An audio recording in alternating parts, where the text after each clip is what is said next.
ఏంద్రా ఈ సీమలో వాన పడేదానికి యాగం చేస్తాంటావంట. నన్ను ఈ సీమలో అడుగు పెట్టొద్దన్నావంట. సీమ నీ సొంతమా? అవునరా, ఈ సీమ నాది. ఈ సీమ కోసం ఊపిరి ఇస్తా, అవసరమైతే ఊపిరి తీస్తా.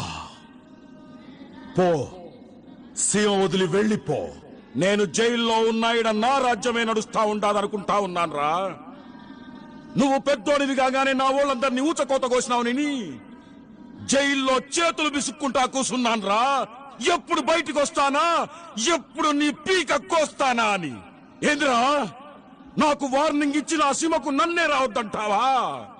నిన్ను వల్లకాటికి పంపించకపోతే నేను నా అబ్బకు పుట్టినోన్ని ఎట్టా అవుతాన్రా? ఏంట్రా, అబ్బకు పుట్టావా? నువ్వు ఒక అబ్బకు పుట్టినవాడు అయితే ఆడదాన్ని అడ్డం పెట్టుకుని మా నాన్నని బాబాయిని ఎందుకు చంపుతావురా? నువ్వు ఆ అబ్బకే పుట్టుంటే వేల మంది శ్రేయస్సు కోసం చేస్తున్న ఈ యజ్ఞాన్ని ఆపడానికి ఎందుకు ప్రయత్నిస్తావురా? అబ్బ అంట అబ్బా, అబ్బా అబ్బా అంటున్నావే. ఆ నీ అబ్బ దగ్గరికి నేను ఈ రోజున పంపకపోతే నేను నా అబ్బకు పుట్టిన వాడినే కాదు. శభాష్!